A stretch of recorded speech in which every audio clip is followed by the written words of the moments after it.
دیکھیں گے ہم اہل بیت اطہار سے والہانہ محبت کرنے والے ہیں کہ وہاں میدان کربلا میں سیدنا امام حسین رضی اللہ پر اور آپ کی آل پر پانی بند کیا گیا، لیکن یہ بات ذہن میں رکھیں کہ میدان کربلا میں صرف 3 دن پانی بند ہوا۔ کتنے دن؟ 3 دن پانی بند ہوا، اور اس کو ہمیں تکلیف ہے کہ لوگوں نے اہل بیت اطہار پر ظلم کیا، رسول اللہ صلی اللہ علیہ وآلہ وسلم کی آل کو تڑپایا، لیکن یہ بات ذہن میں رکھیں وہاں 3 دن پانی بند ہوا اور وہاں فوج مد مقابل تھی، اور سیدنا امام حسین رضی اللہ تعالیٰ تلوار لے کر اور ان کے ساتھ جنگ کر رہے تھے، لڑ رہے تھے، اور نہر فرات جو ہے وہ چند قدموں پر تھی،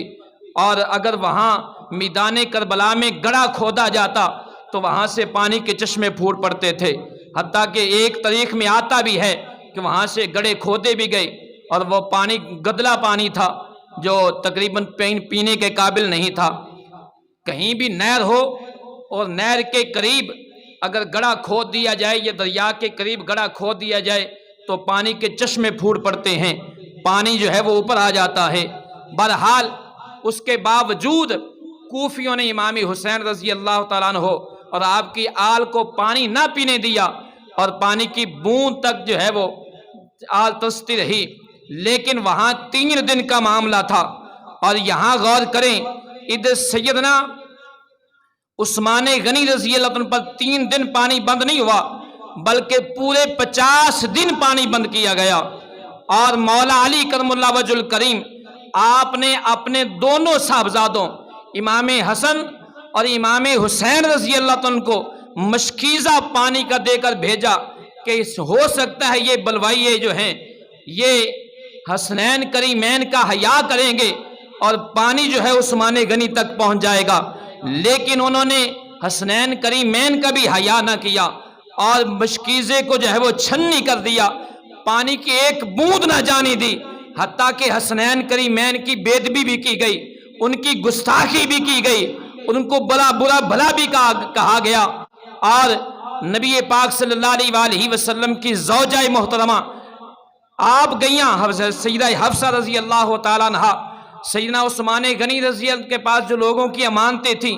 آپ چاہتی تھیں کہ میں وہاں جا کر وہ امانتیں لوگوں کے لے لوں اور لوگوں تک امانتیں پہنچا دوں۔ آپ جب جانے لگی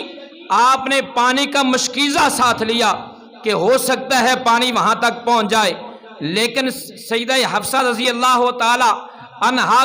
کا جو مشکیزہ تھا بلوائیوں نے اسے بھی چھنی کر دیا، اور حتیٰ کہ سیدہ حفصہ رضی اللہ تعالی عنہا آپ کی توہین کی گئی اور آپ کو جو ہے وہ سیدنا عثمان غنی رضی اللہ عنہ کا نہ پہنچنے دیا، حتیٰ کہ عبداللہ بن سلام یہ اسلام سے پہلے یہودیوں کا بڑا عالم تھا، یہودیوں کا بہت بڑا عالم تھا،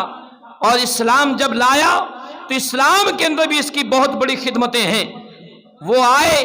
اور انہوں نے بلوائیوں سے کہا کہ میں عثمان غنی سے کچھ بات کرنا چاہتا ہوں، لیکن وہاں انہوں نے یہ بات سوچی سمجھی کہ یہ تو ہمارے ہیں، جا کر عثمان غنی کو قتال کریں گے اور ان پر جو ہے نا وہ اعتراضات اٹھائیں گے۔ عبداللہ بن سلام جب سیدنا عثمان غنی کے پاس گئے انہوں نے جا کر کہا عثمان مجھے آپ اپنے پاس رہنے دیں، میں آپ کے پاس رہ کر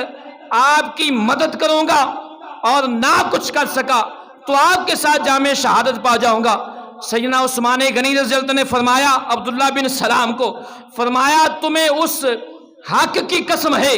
جو میرا حق تم پر ہے، تمہیں اس حق کا واسطہ دیتا ہوں آپ یہاں سے چلے جائیں۔ میں نہیں چاہتا کہ میں اپنے خون کے بدلے کسی ایک مسلمان کا خون بہا جائے مدینہ کے اندر، اور کسی ایک مسلمان کے خون کا ایک قطرہ بھی زمین پر گرے، میں نہیں چاہتا، مجھے پتا ہے یہ لوگ مجھے قتل کر دیں گے۔ اور خود مولا علی کرم اللہ وجہ الکریم گئے، انہوں نے جا کر کہا اے عثمان آپ ہمیں اجازت دیں ہم ان کے ساتھ جنگ کرتے ہیں۔ سیدنا عثمان غنی رضی اللہ عنہ نے فرمایا نہیں قتل نہیں، میں نہیں چاہتا کہ مدینہ الرسول میں میری وجہ سے جنگ ہو اور مسلمانوں کا جو ہے وہ قتل عام ہو۔ اور پھر صحابہ نے یہ بھی عرض کی کہ آپ پھر ایسا کریں آپ مدینہ چھوڑ کر مکہ چلے جائیں، یا کہیں اور ہجرت کر جائیں یا جنگ کی اجازت دے دیں۔ آپ نے فرمایا کہ میں مکہ اس لیے نہیں جاؤں گا کہ نبی پاک صلی اللہ علیہ وآلہ وسلم نے فرمایا جس آدمی کی وجہ سے مکہ کے اندر قریش کی وجہ سے سب سے پہلے خون ہوگا اور وہ اس کی مذمت نبی پاک صلی اللہ علیہ وآلہ وسلم نے فرمایا میں ان میں سے نہیں ہونا چاہتا۔ میں مکہ تو اس لیے نہیں جاؤں گا اور جنگ کی اجازت اس لیے نہیں دیتا کہ میں نہیں چاہتا میری وجہ سے کسی ایک مسلمان کا بھی ناحق خون بہے اور کوئی قتل ہو، اس لیے میں جنگ کی اجازت نہیں دیتا اور مدینہ چھوڑ کر اس لیے نہیں جانا چاہتا کہ میں چاہتا ہوں کہ مدینہ الرسول میں میری شہادت ہو۔